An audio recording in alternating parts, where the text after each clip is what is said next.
Thanks so much, Jello. We really appreciate what you do, and wanted to say good morning, good afternoon, or good evening, depending on where you are in the world, and welcome to the Tech Ranch Venture Outfitter Weekly.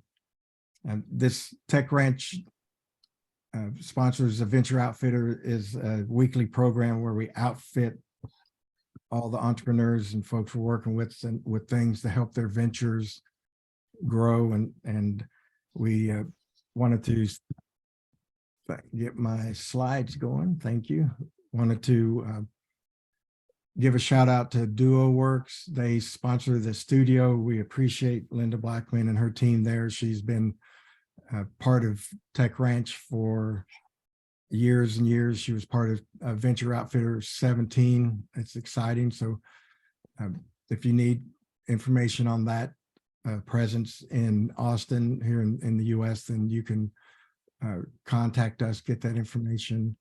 And I know everybody's surprised that you're seeing my face today, and we had Kevin take some time, and so he's got a video he recorded for us. We're going to play that right now.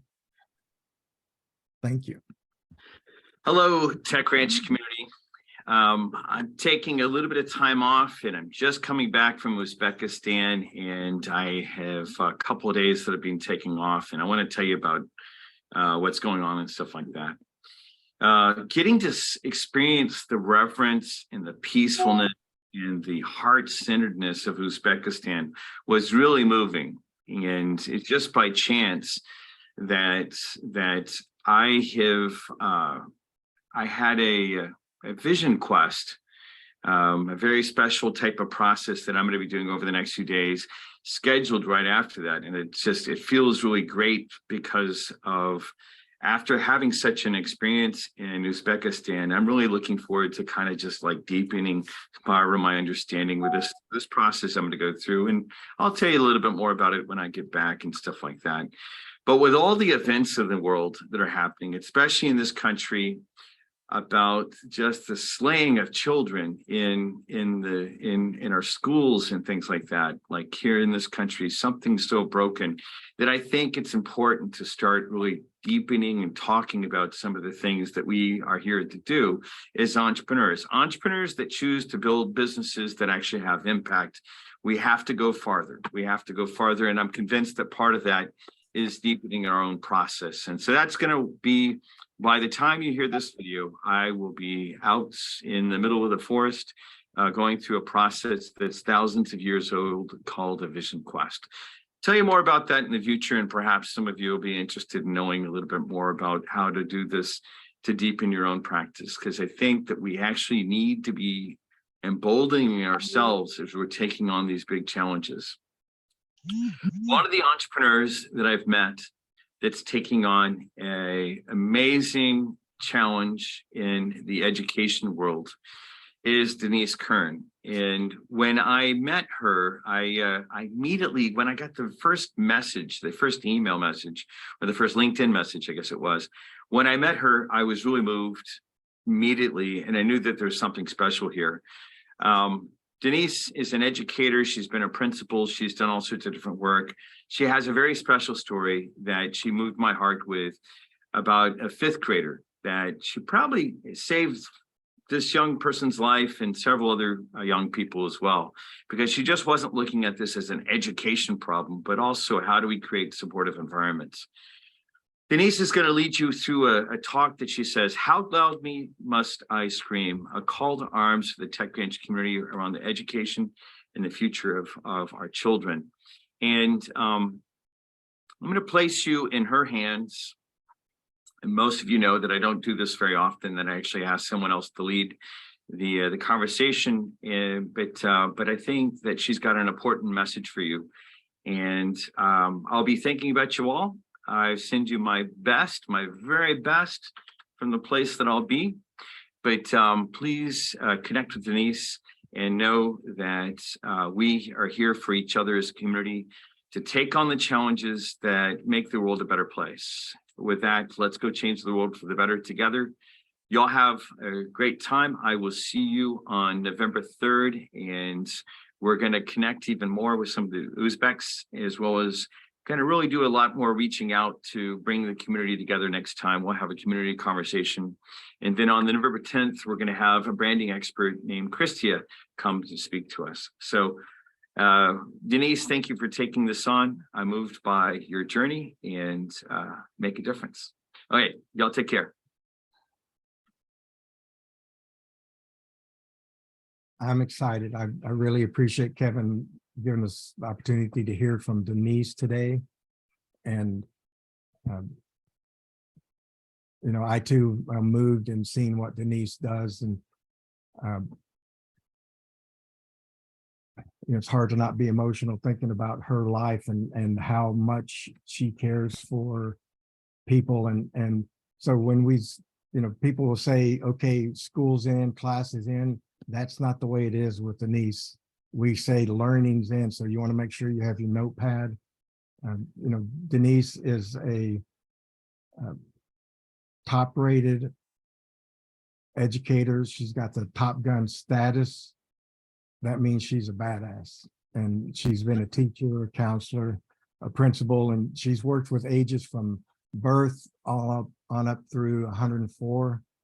And you know, I look at Denise as an alchemist, that she works with entrepreneurs and helping them move their ventures and get the wind beneath their wings so that they can go further. She believes that we have the ability to change the world here today. And this quote, I think, is just wonderful, what Denise has shared with us from I don't remember the name. You have to share that with us, Denise. So, through the strength of your affirmation, people become themselves. And so Denise is going to take over here and share with us. Thank you, ma'am.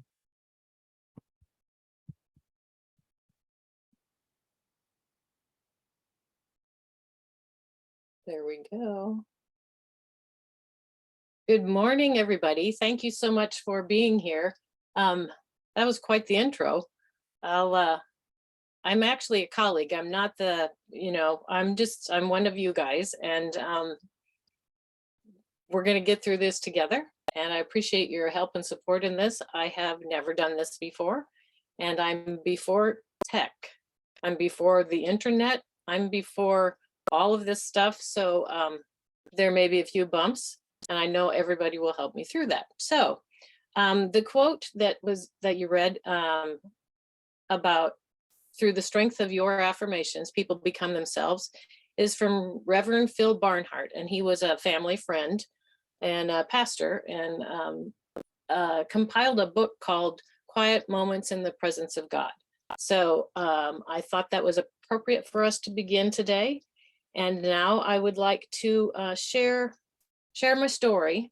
It's a poem that I composed, and we'll just keep going.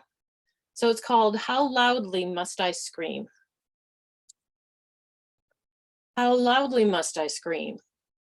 What will you see in front of you? A look, a stare, a glance, a stomp, a sigh, a balled up fist, a tear-stained cheek, perchance.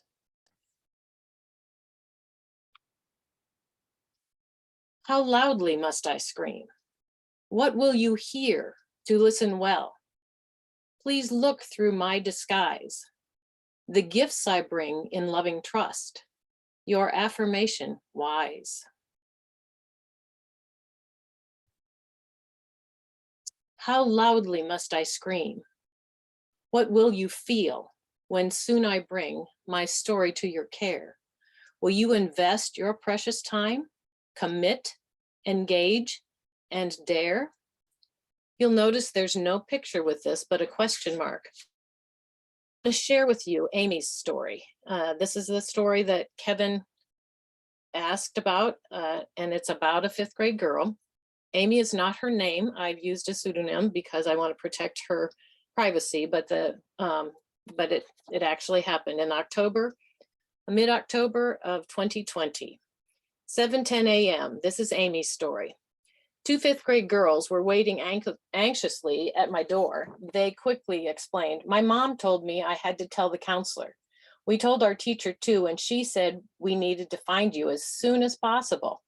Our friend is hurting herself and we are really worried about her. I said, come in and tell me what happened. Is your friend here today? Does she know you were going to tell someone?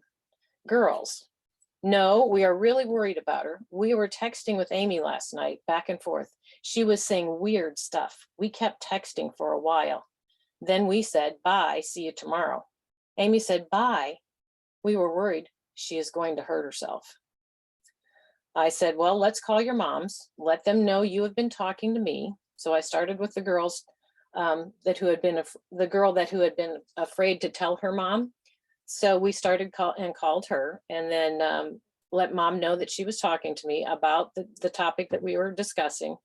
And then I called the other girl's mom, who was expecting to find out something because her daughter was the one that went to her immediately after Amy had texted. So I instructed both of them then to let me know as soon as possible if anything else concerning happened again. And then I had Amy called to the office. So the secretary brought her to my office. I told her that then the girls had come to see me and that they had told me that Amy had been talking. So I asked Amy to tell me what happened. Amy, direct quote, as much as I can recall. I was talking to my friends last night, texting. I said some things. I would never do any of the things I said. I'm okay. So I took her to the nurse because that's what we do when someone is very concerned about someone else's well-being and there's a threat of suicide. So I asked the nurse to interview her. The nurse, by the way, is a retired Army veteran with 20 years of combat experience. So she's a heck of a middle school nurse. She's wonderful because she sees through the veil. She returned momentarily with Amy, or while Amy was in her office, and the secretary was watching her because, of course, we don't ever leave her unsupervised at this point in time because we're worried that she may be doing self-harm. So the nurse said she does have some significant cutting on her arm. Here's her parents' contact information. I've noted what I've seen and I'll wait until you finish and then we'll debrief. That's the nurse. So I went with the nurse and walked back to my office with Amy. I asked Amy to draw a sketch of her family, which I often do because it's easier to draw the sketch and then describe it than it is sometimes to talk directly, especially with children. But it works with grownups too, just as well, especially the more they're traumatized, the easier it is for them to connect with what's really hurting is through a sketch. Doesn't matter how the quality of the sketch, it's the fact that they put it on paper rather than having to put it in words. So after she finished the quick drawing, we talked about each person that she drew. She drew her mom and her dad and her siblings. Amy is the youngest and the only child left at home. And so as she's talking with all this, then I explained to her, that the girls were worried and that the stuff that we were talking about, even though she said she would never do it, I still needed to call her mom and we needed to talk to her mom. So that's what we did. Amy looked very scared. She's like, my mom. I said, which parent do you want me to call? And Amy said, my mom. But she was concerned because I know she didn't want to hurt her mom, but she's in crisis. So I called mom, we put her on speakerphone and I said, I need you to come to school and pick Amy up and we need to talk when you get here. So and the mom works at Randolph. So she said, I can be there in 20 minutes. So as we waited, Amy and I continued to talk. Amy convinced me she was okay. She knew that she had scared her friends and she would never really do anything like that. And she repeated that. Mom arrives, the three of us talk. I tell mom what the girls had reported in front of Amy, and then what Amy and I had discussed. So I said, I believe she's okay to go home with you now, but you have to get her to see a therapist as soon as possible. Today would be best. And she has to be supervised at all times. Mom agreed to do everything and would call the base for names of who she could take Amy to see. And then I gave her my personal cell number. And then I said, please call me and let me know what you did. It's not usual for you to give out your personal cell phone number, and it's discouraged in the district and whatever, but you know, this has to do with a child's life. It has nothing to do with whether I share my personal cell phone, especially if I don't do it inappropriately. Anyway, she also had my contact information. She had the principal's contact information to protect all of us. So Amy appeared to be very relieved and was quiet and pretty calm. Mom hugged her as she left and said, "I loved you." And they headed to their car. It was lunchtime at this point in time. Now the girls came in this morning about 7:10, but by now it's lunchtime. 5 hours had elapsed. Mom called me and then said she got the first appointment available for Tuesday. So this is Friday. She can't get her seen until Tuesday. 20 minutes after they departed, I received a text from the teacher the girls had talked with first thing in the morning. Teacher says in the text, "Did the girls share the video Amy sent?" I'm like, "No, what video?" So she said, "I'll text it to you now."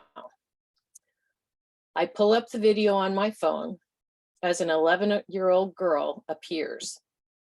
Amy was dressed in a sleeveless, glamorous something. Her hair was done up as a movie star. She was in full makeup, dark makeup, especially her eyes and bright lipstick. Amy was talking to herself in the mirror in a very exotic, sexy tone.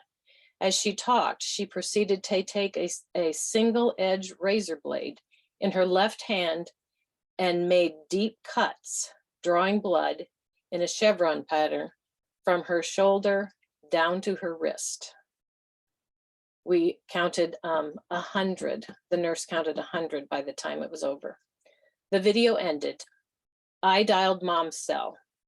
I said, "Where are you now?" She said, "Well, we're almost home." And I said, "I need you to take Amy to the ER immediately. The teacher just sent me the video shared with the girls last night. It is alarming. She needs to be seen as soon as possible." Mom says, "Oh no, okay, can you share the video with me?" I said, "Absolutely." I sent the video. The family got Amy help. They continued with the counselor for the next few months. Amy began to blossom, and by Christmas, she was her real self again. That's from October to December. This time, the process worked. Amy hugged me the last day of school in May of 2021. And then she told me they were moving back to Colorado. It took the team to listen. It took her friends. It took her teacher. It took her nurse, her counselor, her parents, her whole support system. This time, the team listened, heard, and acted. Amy had screamed loudly enough. She was 11. I'll continue. How loudly must I scream? Will you walk with me patiently while problems solve within, preparing me for what can be instead of what has been?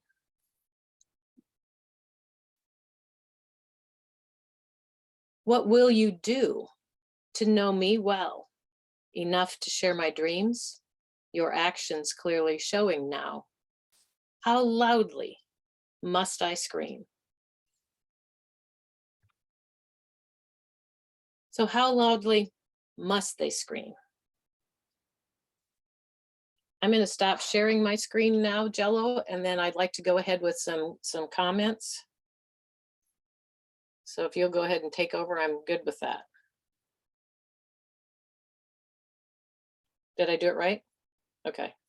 All right, thank you. So Okay. Melvin is going to Let me go facilitate. ahead with a couple more things, Melvin, before we get started. Before we open it up for questions. After this, if you look at it really carefully, every person needs to feel loved, important, and safe. The way you do that and help them feel that is through your affirmations. It takes time and the listening and the giving and receiving. It's not just lecture, not just show up, not just any of that kind of stuff. It has to be the relationship. Nothing happens without the relationship. And we all know that. We all know that we only share with people we trust. And it takes the time to invest in order to build that relationship. Had I not had a relationship started with the kids at the school, because they could see me we did daily announcements. And so I got on every Monday and gave them an assignment to write to me. And so they had done that for about 2 weeks before this happened. And so the girls knew that I was available, which is huge. And they're in our schools, in your families, in our churches, everywhere. Kids will find the people they know that they can trust. They're really good at figuring that out. They know who likes them, who doesn't. They can tell. They know who will pick up on the clues, the watching, the seeing, the attitude, the check with them that, okay, today isn't going so well. Like Melvin talked about the child coming up in front of the class and stuff. That's big. That's our mental health, wellness, and safety. That's code. Mental health, wellness, and safety is code for I have to feel loved, important, and safe. That's it. As we do that, we have to think about how you get to it, because the children are the ones that have to choose. We have to be able to see the world through their eyes. They're the ones that are having the issues. They're the ones that are doing the learning. Therefore, they're the ones that can change the behavior. They're the ones that can problem solve. So telling isn't teaching. We have to walk beside and then respond with questions. So they do solve their problems from within, but they have to have the confidence that they can do that. And then we set up enough guidelines with our questions and our affirmations to be able to have something for them to bounce off of. And then we can reflect so that they can see their own behavior. They see us through a window blind. And if they trust you, they will raise that blind so that you can see the real them. And that's what Amy did when we talked.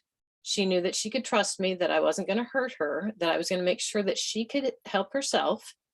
And we were going to keep her and everybody else safe.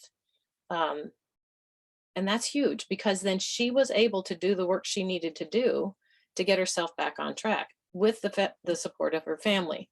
So as we're looking at that, we think about how it's the child's choice. It's not our choice. It's the child that's doing the learning. And the child can be, 90 years old. The person doing the learning is the one that gets to choose. And you can't just tell them, oh, well, just do that. No, they have to figure it out. So how do we figure it out?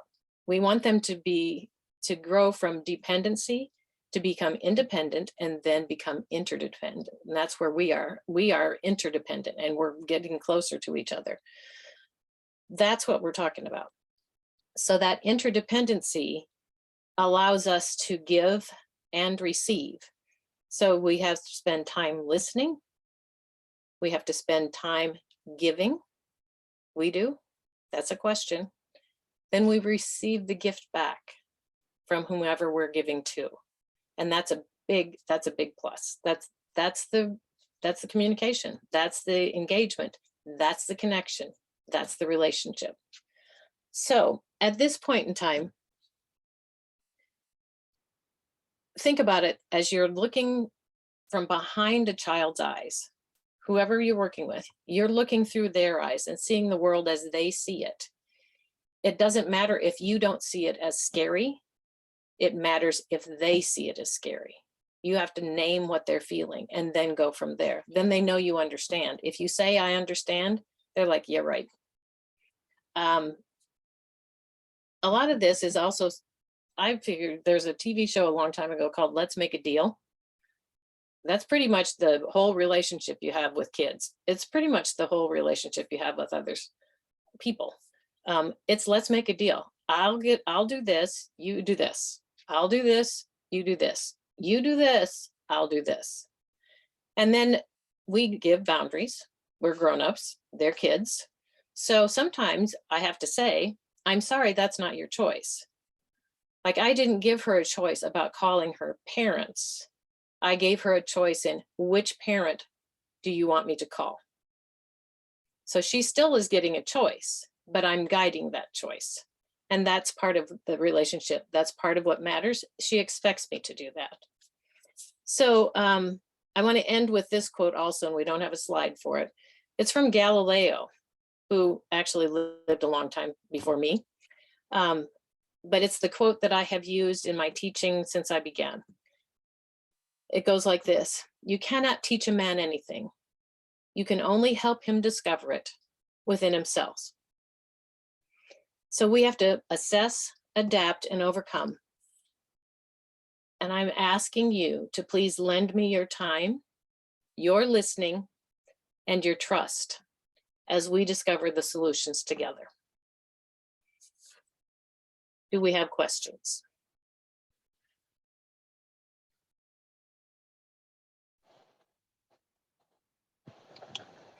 That's perfect, Denise. Hey, Denise, it's Steve. Hi, Steve. Just what a powerful story. Thank you for sharing. Very emotional, and just God bless your support for that group and for Amy. You're welcome. It's I was blessed. Yep. I was at the right spot at the right time.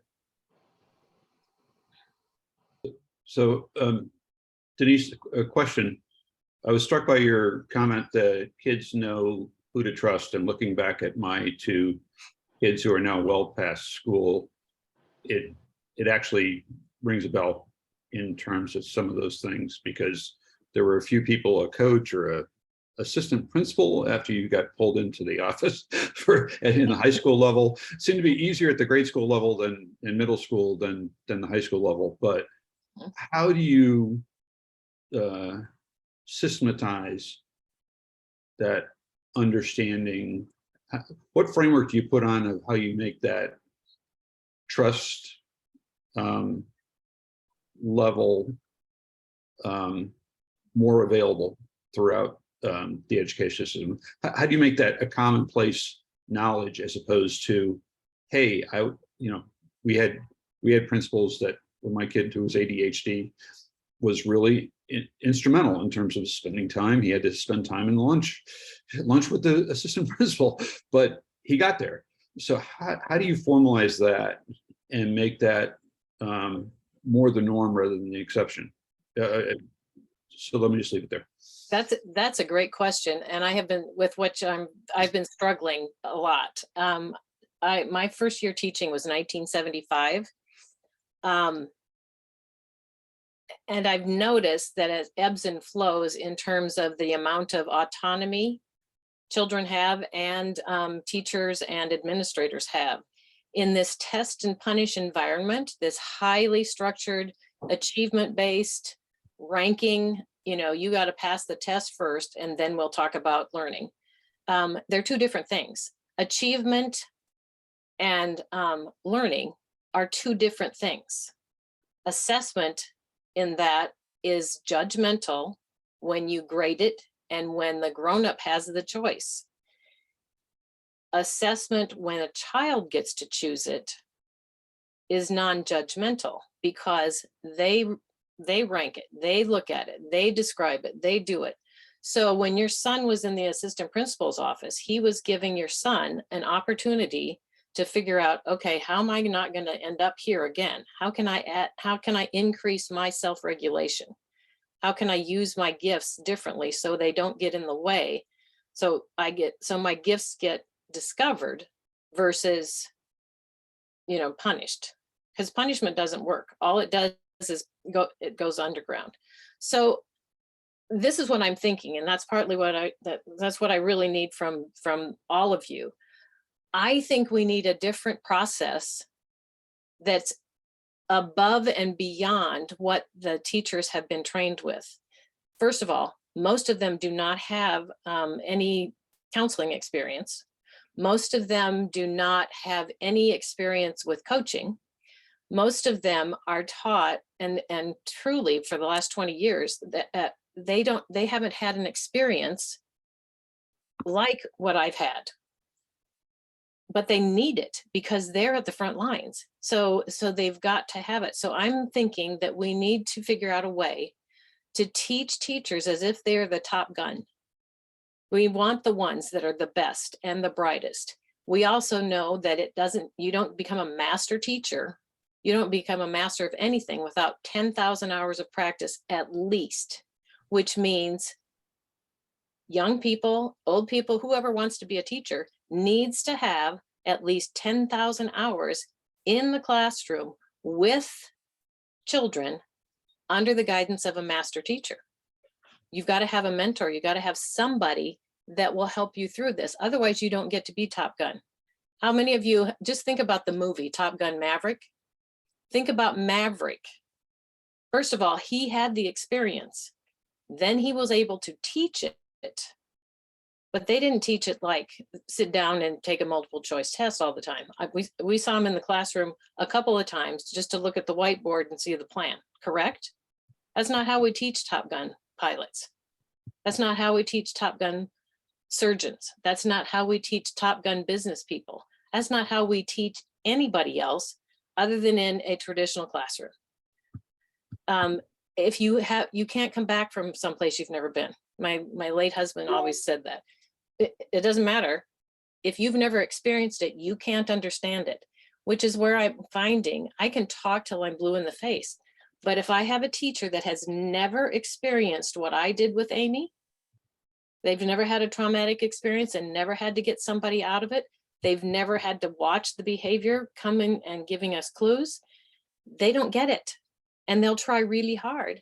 So how do you simulate those experiences? I think we train them like we do boot camp. I think we do, and I've done little experiments and stuff like that, and I've had good results. I practiced with social workers a couple years ago and did some National Training Center, like ropes-like courses, except we designed it themselves and then they had designed their own, and then taught them how to integrate it with the academic standards. I think if we elevate education, and it doesn't matter if it's the field of education, it can be any line, it can be cybersecurity, it can be, Caterpillar, it can be anything, but we have to do it with hands-on because the learning process is concrete, pictorial, abstract. You got to have the experience first. You got to see it, you got to feel it, you got to hear it, you got to taste it, you got to smell it in order to know it. So that's a long answer to that question, but I really believe if we in the back door instead of through the front and stand at the front, if we go in the back door, maybe the side door, then you can see the world the way the kid sees it. And each one's different. I mean, you got to be able to fly. And you got to be able to adapt, assess and adapt and overcome, because no day's the same, no hour is the same. Even if you teach the same class 5 times in a row, you'll have different outcomes every time. And there'll be some that are significant, some that'll be the bust, the whole 9 yards. You just have to, teaching's hard. If you really engage and invest, teaching is hard work. And teachers have got to be compensated for that. They can't come out of it and still have to have a second job over the summer so they can pay their bills. They also can't come out of it not being able to retire comfortably and have to have a job, bagging groceries just to make sure they have enough money each time. Texas is horrific, but they are, it's one of 3 states that hasn't rescinded the windfall elimination provision. Right now, we have a teacher shortage. We can't find Top Gun people that are willing to go into the education field right now. You know, everybody says, well, nobody wants to work. That's not the case. We have a lot of people that would love to be a teacher, and would be talented. Why would you want to? Why would you do it? So that's where I need all of you guys. I don't know the whole answer. I think I know part of it, but I don't know the whole thing. So I'm totally open to suggestion. Actually, I'm expecting, because that's what I said. I got to have your help. Hey, Denise, could I jump in with a question? Absolutely. Your story was amazing. Helping kids is, I can't think of a better thing to do in life. You know, and every kid deserves to have a good chance. Every kid deserves to have opportunities, and they deserves to have a good start in life.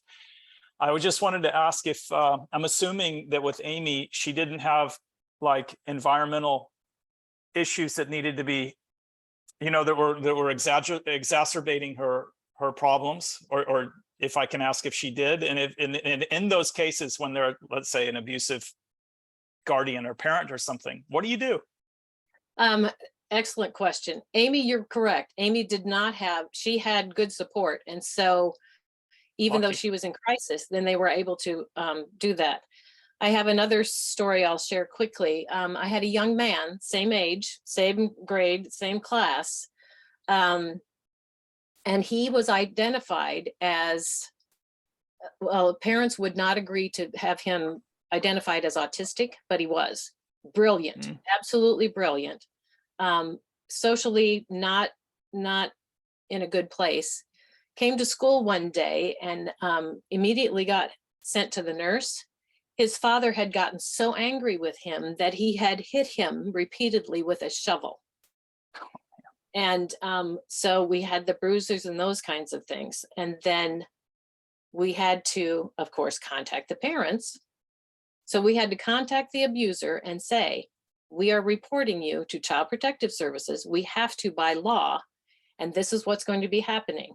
So it takes the team, because the person that knew all of this had happened was the principal. And so she was the one that had to make the call to Child Protective Services. Turns out that the parents, the mother of the child, had been a teacher at our school the year before. I didn't know that. So it's much more complex. You have to get a bigger team. A lot of times you have to get more professionals involved. Always when a child is in danger, that's beyond what the teacher can do, beyond what the principal can do. It's called, you go from man to man to zone. So you have to call the appropriate people. You have to have a good network of support and people that you trust. And so the child will trust them if you say they're okay. If you don't say they're okay, then the child's not going anyway. So does that help? Yeah, sure, absolutely. Did that kid have a good ending to his story? I hope. It got better. Mm. The grown-up did not do the whole process as it should have been done. And so the help for the child got subverted. I was able to help him enough. He came in one day then, as this was happening, they let him come to my office where I had Legos. And he immediately took out the Legos and started playing with the Legos. And as he's playing, I'm watching and just taking notes. And he's like, "You're writing down everything I'm saying, aren't you?" I said, "Yes, I am, because it's so profound what you're saying. I don't want to forget anything." So then he kept on, and he finally said, look here, I found a portal.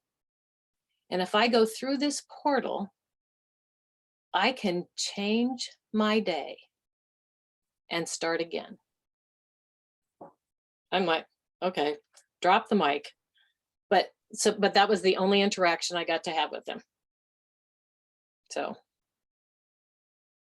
I haven't been able to get, I'm not there now, so I don't know where he is, but I think of him every day. That's great how you helped kids like that. My wife has done some some volunteering with kids with social issues, and some of the stories she tells me, you know, are really hard to listen to, and you just don't know how to help them. You know, here in the Czech Republic, there's a lot of social support, but Mhm. there's still a lot of problems. Yep, there's still a And lot. Go ahead. I just wanted to say, you know, I grew up in Texas, and I know there's people like yourselves, and there's people that care and stuff. And I just wonder what happens to kids though that you know, or can fake it well enough that they don't scream, they don't raise their hands, they don't get through, but they you know, they go through their entire childhoods into adulthood with a lot of trauma and a lot of issues, and you know, it'll come out later in life, and it's just yeah, it's sad. It's sad. It's just something that you know, I wish I could wave a magic wand and fix it, right? But Yeah, you could. great to hear the people Yeah. like yourselves are making a difference. Thank you. And just a vote of confidence for you. A lot of times I never know the power of my listening. By you seeing even a stranger on the street and saying, wow, that's a cool hat you got there, or just anything, just recognizing and having some kind of communication, positive and gentle, and listening, you know, asking a question, having a conversation. You'd be amazed how much they model your behavior and how much they can heal themselves after they model. Because that's what they do. That's how kids learn. We could turn the sound off on the microphone when the teacher's speaking, and the child would learn. You know, they do it all the time. A lot of times the teachers rot, and they're learning something. May not be what the teacher wants them to learn, but whatever. So I guess I would say it's a huge problem. It's a huge issue. Look at the kid in Uvalde. I guarantee that child was screaming from the time he was born. His mother was a drug addict. He was being raised by a grandmother and a grandfather. The grandfather said, well, he was pretty quiet. I didn't have much interaction with him. Bingo. By the time he was 4, there were issues. My understanding is that he had a speech impediment, and so he was bullied. There were signs. He had difficulties with the law and was arrested as a teenager, but he was under 17. So those records were what do you call it? Expunged. Yeah. Expunged or hidden. Yeah, or whatever. and they were not public. So once he turned 18, I mean, his senior year, nobody had access to that. And he had told people on FaceTime, not FaceTime, but Facebook, he had posted, this is what I'm going to do. I'm going to go in when I'm 18 and I'm going to shoot up the school. And so people listened. The aide that they said was, I saw her interviewed just on the news a couple days ago, and she had the lock was not working. She had gone out and then had seen the gunman coming and had pulled the door. She'd taken the rock away from the door, had pulled the door shut, but she was not, they weren't aware that the lock was not working. So she did, and then she went in and called 911 and told them that he was coming with a gun. And it's just like nothing, the entire process didn't work. The team didn't work. And it is one of those, it's a very stark way of highlighting how very important the people are. You know, we've got domestic terrorism. We're creating monsters. They're monsters of our own making, because when we miss it and don't engage and don't have someone that can step in and don't be persistent, then it gets worse. So that's why I'm asking for help. What kind of help are you looking for? I think really what I want you to do first is figure out what you're really good at and what you like to do. Because when you're doing your hobby, a kid needs to watch that, because that kid might have the same kind of proclivities. And it's the engagement. You know, and it doesn't have to be you. If you have gifts that can help them connect, you know, with the technology, we need that. If you have gifts that you can help set up environments to make it more easy or easier for them to connect with each other, we need that. We need the gifts that you guys bring, because teachers really are entrepreneurs. They don't even know they're entrepreneurs, because they've got just every single day, every single moment. And so that's like, okay, let's make a deal. And if that didn't work, then you're like, okay, guys, that was pretty awful. Let's start again. You know, so think about what you are good at, what you like, what you want to share. And then I guarantee I can find a place for it to fit. Fair enough. Sounds good.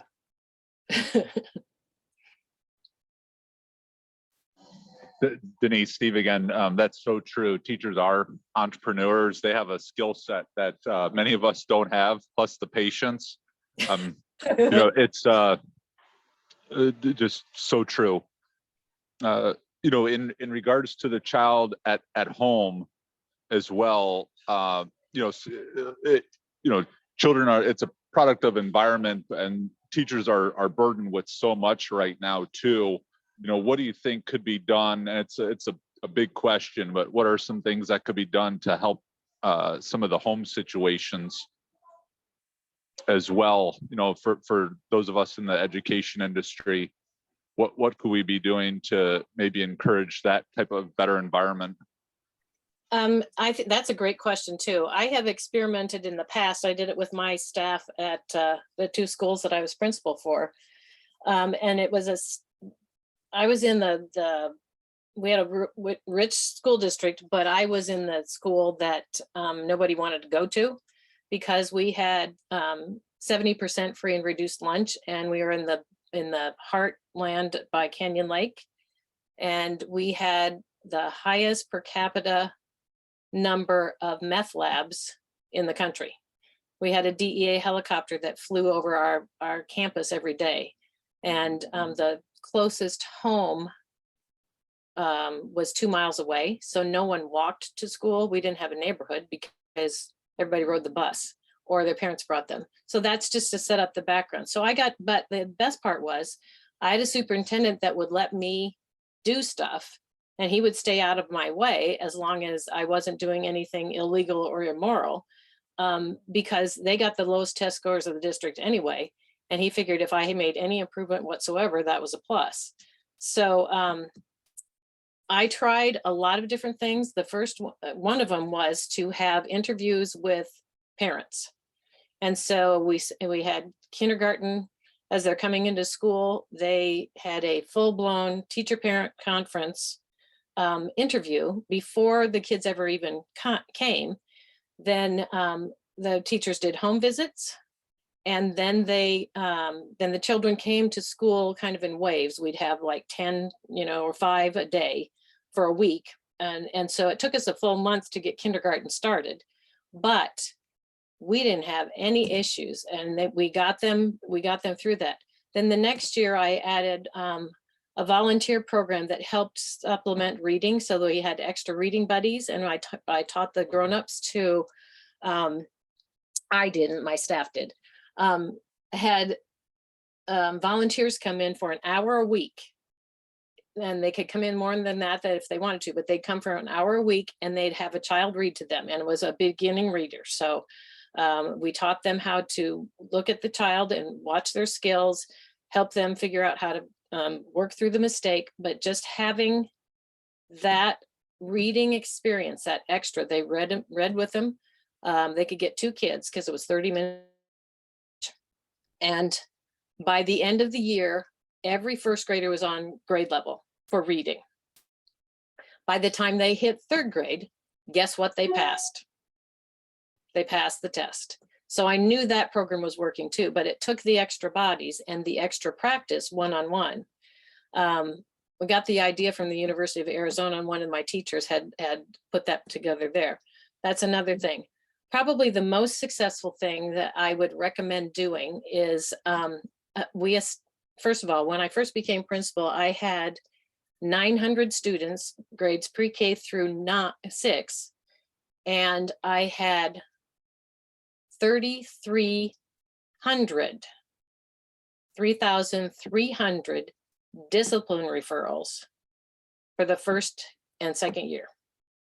By the by the end of the second year, I'm like, I had some staffing issues, so I got those cleared up by the second year, almost. And then then I ended up needing to shift. I had to shift the disciplinary protocol. They had an ISS person that was an ex-Army sergeant. And so if the kid got sent to the office, then he would spend time in ISS. And this guy had like 30 kids a day. Most of them were 5th and 6th graders, because they drop a pencil or be a twit and get in trouble. And then they would get disciplined. And that they did ISS. Well, I had 30 children by the end of my first year as principal, 30 children in ISS for 30 days, like 30 full days, missing instruction. Guess what they didn't pass? So I told the gentleman that I couldn't afford him anymore because he was an extra aide, and disbanded the ISS, and then came up with a program that we called the Cabin. But it was really, I hired a gal that was a gifted and talented teacher. She was a reading specialist, and she had 3 boys, twin boys first, and then a Johnny come lately. And they were they were all ADHD, as was her husband, who was the PE coach. So she became the mom away from home, and we went through a child study team process, and we put the children in class that are disrupting and whatever and not able to learn whatever. Instead of ISS, they got placed in her class, and then she contacted the parents every time the teacher would call and say, okay, so-and-so is having trouble getting going, so-and-so didn't have breakfast this morning, so-and-so didn't whatever. Then they would go to her, and then she would work with them, just like mom did at home at school, did homework. But then she would call the parents. She would help the parents get the child to the doctor. She would help them get the food stamps if they needed them. She could help with all those kinds of things behind the scenes. But most of all, she had a relationship with those kids.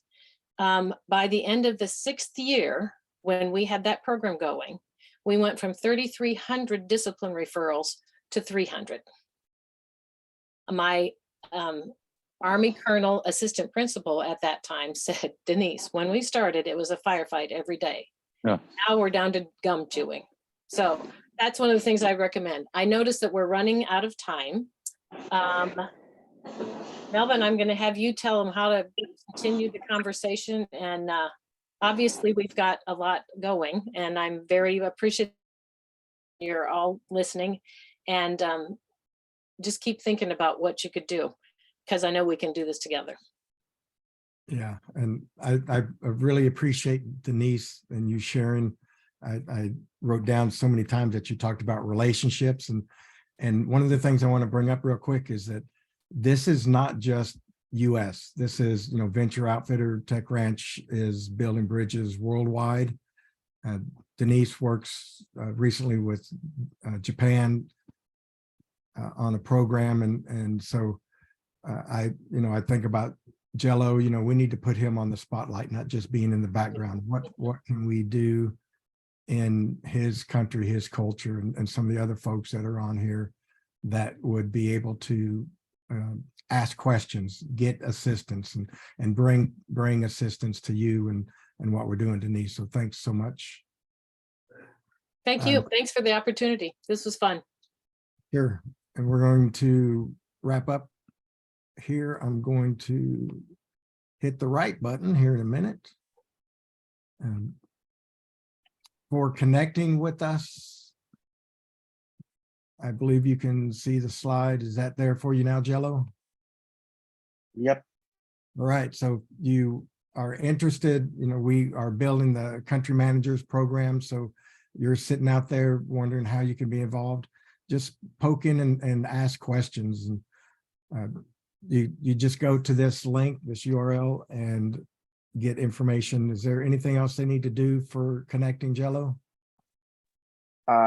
If you want to be added to the Tech Ranch community page, you can send me your email here, or you may email me at ea@techranchaustin.com.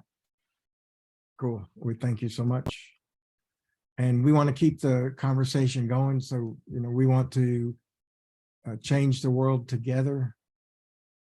Or I'm just learning to read. So we want to change the world for the better together. And we appreciate everyone being here.